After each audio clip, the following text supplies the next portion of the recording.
How's it going, Ram fans? And welcome to the Monday Night Sports Show. I'm Maddie Warren. And I'm Cory Odom. Maddie, yesterday the CSU softball team went to San Jose State where they lost, which broke their 20-game win streak. Yeah. What happened? Well, I really think the way the Rams have started off the season, that was only their 5th loss in 2 months of play. So every other team is going to be scrambling to figure out what they can do to shut down the CSU Rams softball team. And like I've said, for probably the past 3 shows, the Rams bats have been alive this entire season, and that's kind of been their defining thing for them. And so I think even though it took by the 3rd day, San Jose State finally figured out a pitching change that kind of shut them down from that. So I know that before the game, they were the #1 honorable mention team in the NCAA tournament ranking. Do you think they have any chance of being ranked now? Oh, absolutely. Yeah, I mean, one loss isn't going to slow that team down. I mean, talking to Coach Fisher, talking to the girls on that team, the leadership from the seniors, that team is not going to slow down from one loss. I think they're going to come back and go, all right, let's see if we can win another 20 straight games. I guess we'll have to wait and see. Yeah, we'll wait till this weekend and see how they come home. But the Colorado State track team is not messing around either and shined at the Colorado Invitational in Boulder on Saturday.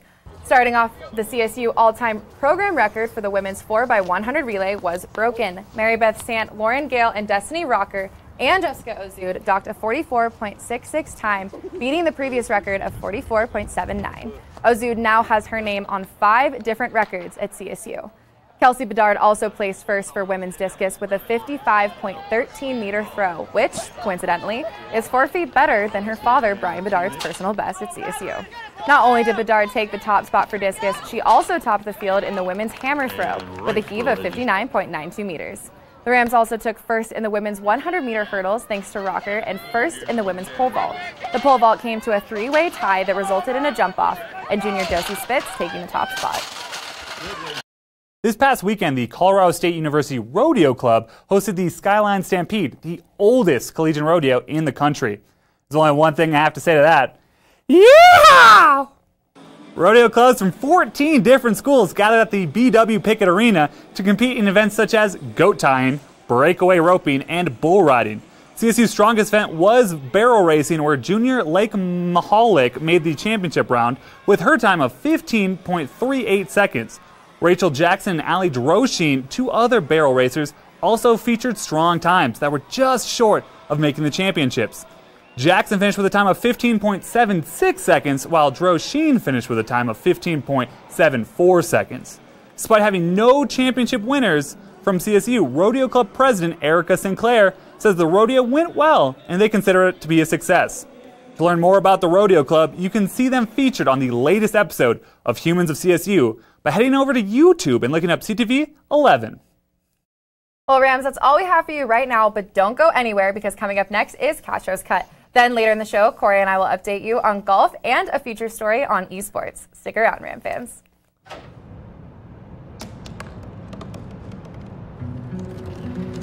They said I couldn't dream. Called me a piece of trash and swore that's all I'd ever be.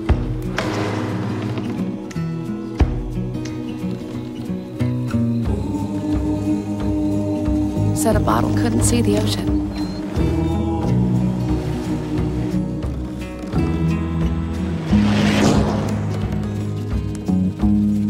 Give up.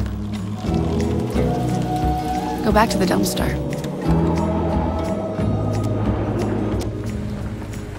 But I didn't listen.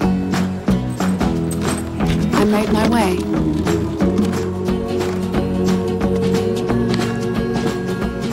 And now, I am what I've always wanted to be.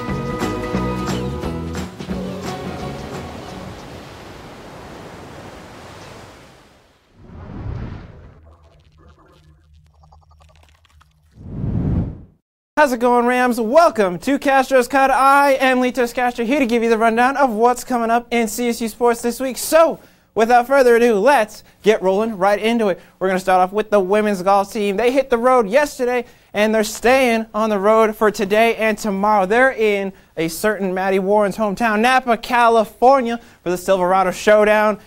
Maddie and Cory will be giving you further updates later in the show, see how they're doing, looking to see how they can perform out in the hot state of California for. Next, we're taking a look at the lacrosse team. They have one matchup this week on Thursday, 7 in the evening at Utah Valley, just next door, not too far, but just far enough that we can miss them. Don't worry, we're keeping tabs on them. Next, we're serving it up with your tennis squad. They've got a couple matchups this week, Friday and Sunday for you. Friday is going to be at Boise State, starting at 5:30 in the evening. And then on Sunday, they're starting bright and early against Utah State, against the Aggies. And we're going to keep moving it forward. We're rolling right through. Track team coming up next for you. They are finally in Fort Collins. They've been all around the nation, it feels like, just never home. But now they're here in Fort Collins for the Doug Max Invitational. Should be fun to see your CSU Ram athletes in person for you. I know I'm excited for that, so we'll keep posting on that as well. Women's soccer team, though, they've got a couple matchups. One against FC Boulder, starting at 11 on the CSU campus. On the CSU campus on Saturday for you. Then on Sunday, they have their second annual alumni game starting at noon. Should be a fun time. The old athletes of the program coming back to take on the current ones of the team. Always a fun time. How can it not be? Next, we move on over to the Diamond for you. Baseball team, they've got a couple matchups with Boulder this weekend. Coming up on Saturday and Sunday, they're going to have 4 games. Two on Saturday, 2 on Sunday. Saturday, the first game is going to be starting at 5. And then on Sunday, starting at 10. Next ones will come right after that one. Softball, their win streak finally over. 20 games, and they got shut down. But this is the ultimate test. Can they bounce back? They're facing off against UNLV this weekend. Friday through Sunday, they're going to have a 3-day series. Friday starting at 4 in the afternoon, Saturday at 1, and Sunday right at 12 for you. All right, man, fans, it's time for the actual best part of the week. It's time for your top play of the week. Let's roll it. Alex Morgan, U.S. Women's Soccer, coming away with her 100th international goal, and in style. Beautiful, just teamwork play all the way. Able to get it to Morgan. She beats off one defender and is just able to carry it in. And with the last reaching effort, able to get just the right kick on it and puts it in the back of the net. Got to give her some respect for that one. 100 goals, well done to Miss Morgan. All right, man, fans, that's all I've got for you. But coming up next, we have the Triple J Pick'em Challenge. Jason, Jessica, Jared all have their picks on who is coming out on top for the championship. We'll be right back. Well, Thomas, you've got pre-diabetes. But with more exercise and a change in diet, it can be reversed. I've tried exercising. It just makes me hungry for bacon. I love bacon, too. And who really likes to exercise? Not me. Me neither. Nobody. So we're good? What? Oh, you still have pre-diabetes. Big time. Listen, I realize that I'm not perfect, but it all really started to change because you judge me for having a problem. No one is going to know that I need help. I need help. I know that no one is going to judge me for having a problem. I realize that I'm not perfect, but it all really started to change because you listen.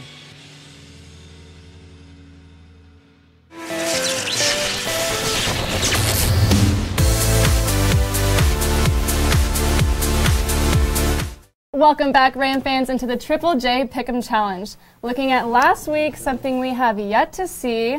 We have a tie here between Jared, Jason, and I. A Triple J tie. A Triple J tie. And I honestly can't believe Jason caught back up to us. It's been a lot of work, but you know, Here we you back. are. We back. Yeah, and you have to thank your women's team you picked. Yes. You got really close there. I know. They almost had it. Arika Agumbawale had a chance to tie it at the end. She missed a free throw. Yep. Nothing to hang her head Sad about, to see though. them She played lose, amazing. but they played a great game. They were down at 17 at one point. And Oh, definitely, yeah. to turn that into an actual game was incredible. Yeah, Have another comeback win. Yeah. Yeah, some really great games this past week. But I think we all know the NCAA men's basketball final game is tonight, so let's jump right into our picks. So we have Texas Tech taking on Virginia, a game that none of us really saw coming from the start of our brackets. But I will start us off to say who I think will win the championship game.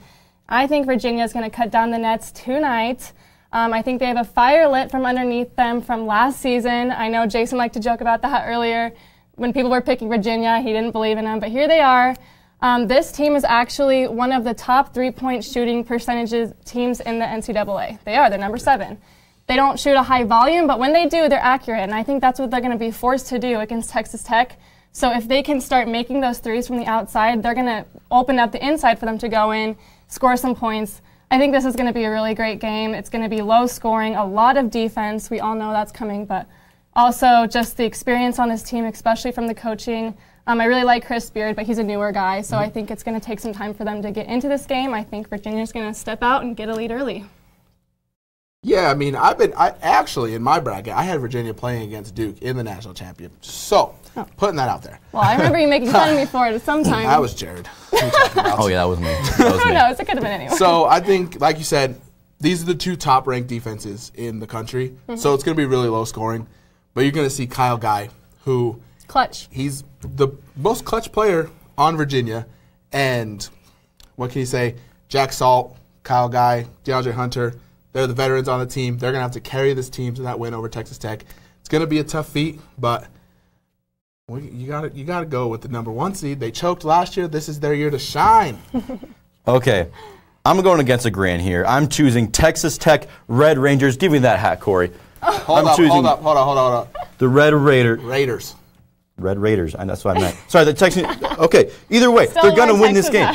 Defense wins championships, and I'm not saying that these are 2 top defenses, but the Red Raiders, they have the top defense in the past maybe even 20 years. When adjusted defensive efficiency came out, the new statistic, they're going for 100 possessions, how many times they're going to score. They have the best ever since that came out, and back in 2001 to 2002. How many championships they've been to? Doesn't matter. What matters right now is right now. I can't take you seriously. No, this is what's going to get me a win right now. This is what's going to get their first national championship in school history. Yes, and in fact, they actually took off classes after 5 o'clock today. They canceled all classes tomorrow because they already know they're going to win. I know they're going to win. You guys know it. You just don't want to say it. Luke May went to class at 8 a.m. after they won the national championship. I think that speaks more than canceling class. Oh, well, it's okay. So well, clearly the players aren't going to class. They have the students that are there. They have a lot to gain from this. Right now, Jared Culver, he grew up in Texas Tech area that he knew he wanted to play for them. He was a 3-star recruit. No one expected him to get as far as he did, let alone to the championship. Chris Beard, he lost 5 out of his last 6 players last year. Guess where he's now? Where he's at right now? In the championship. They expected him to go number 7th in the SEC alone, let alone the tournament. Honestly, they have so much on the line right now. They have been showing that they have the best defense, maybe even ever in college basketball, in my opinion. And I think they're not even the best defense this year. Yes, they are. No, they're not. Virginia gives up 55.5 points per game this year. You know how much Texas Tech gives up? 58.5. So if my numbers are right, I'm talking when you about score 55, that's less than 58. I'm talking about per possession. This is per game, though. That's how you adjusted defensive efficiency. It's per game. But that's over the last, what, 20 years? Not this year. This is this year. This is this year. And over the last 20 years, they have scored the lowest on 84. I'd rather give up less points than give up less points per possession. Okay, well then if you're going to talk about offenses then, they're also scoring more points per game than Virginia. Because they haven't played Virginia. They have played the best defense in the country. Oh, they're not. They're obviously not. They're letting up less points per game. Well, exactly. Hold on. All right, we're all 55.5 is less than 58.5. All right, we're all talking about low scoring, defense. Let's hear what your guys' score predictions are. Jason, let's start with you. I'm going 57-51 Virginia. Okay, that's really low. I just looked it up actually. In the tournament right now, Texas Tech is allowing 3 points less. In the tournament, yeah, but not all year. So against better all teams. Year. Against better teams. All year. Virginia plays in the ACC. They're playing against better teams than Texas Tech is all year. What's your score prediction? My score prediction right now is I'm going to say no, not 7. Of course not 7. It's going to be the best defense right now. I'm saying it's going to be 51, just like Michigan State for Virginia, and then 62 for Texas Tech. Okay. Well, I know I said it was going to be a low-scoring game. That's what we're all thinking. But March Madness has been insane. Everything that I thought was going to happen pretty much hasn't happened. So I'm actually going to go ahead and say that Virginia is going to score 72, and Texas Tech's going to be 66. So there's my They're going to score 72? Yeah. What? That's not going to happen. We'll see. No, you never know. You never know. And hey, I need to put out He's going off for 30. I need to throw my line out to He has get not the played lead against this good of a defense yet. He played against Duke and North Carolina this year. All right, guys, let's wrap it up. The game Texas it's started defense. by now, right? Clearly best defense. Rams tip-off is just about to start, but head to our Twitter page now to vote on who you think will take it all in the final March Madness game. But don't go anywhere, because coming up next, Maddie and Cory have updates on golf and esports, stories you don't want to miss.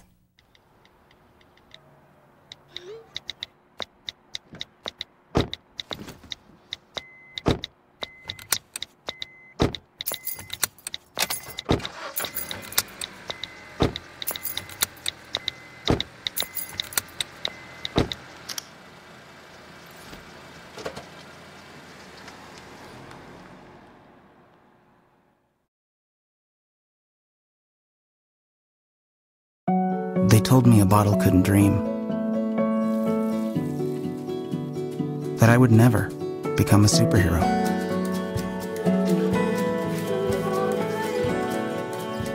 But I learned how to fly. Just to come back in a new disguise. And be the hero that I've always wanted to be.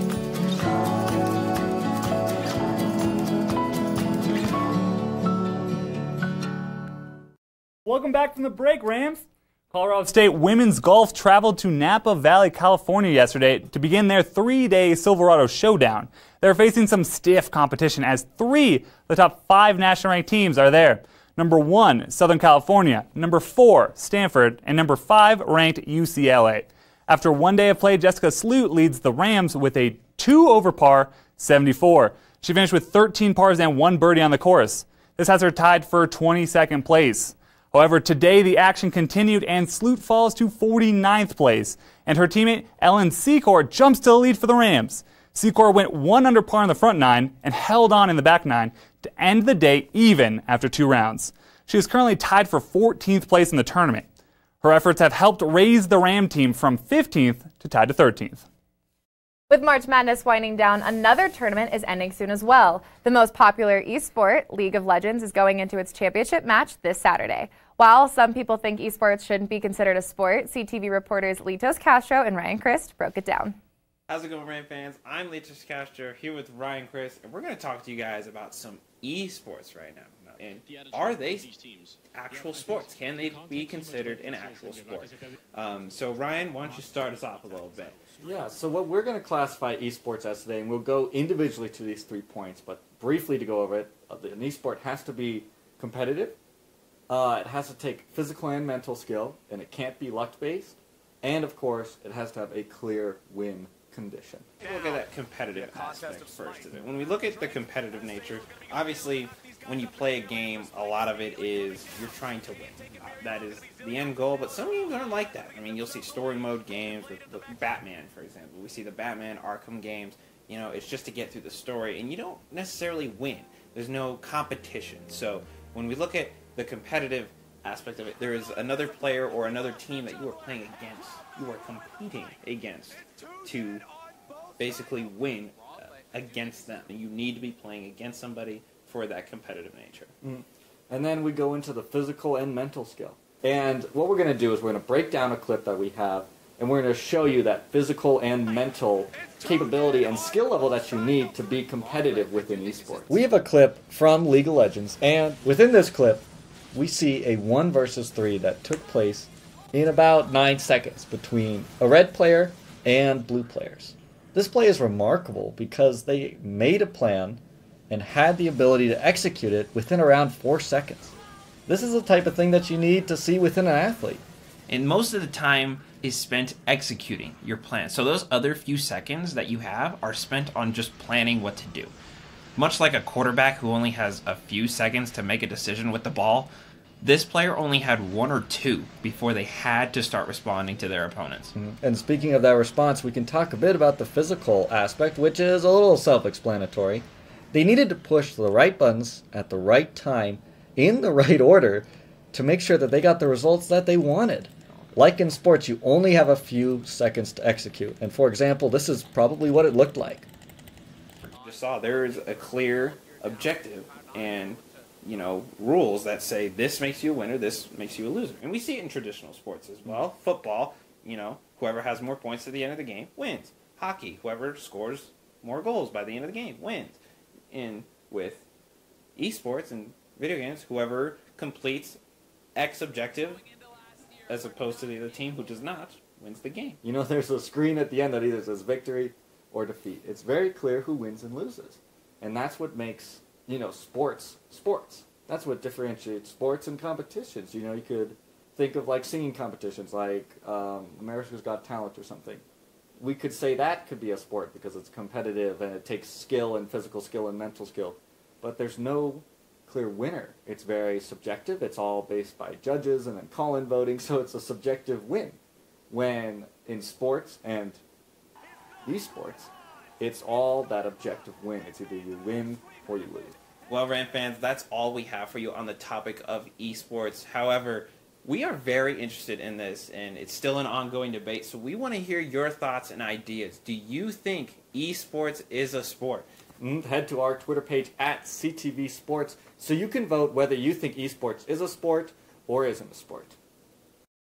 Well, I don't know how many times they had to show TSM beating my favorite team, Cloud9, for everyone at home to get the point, but I got it. We'll just say that way.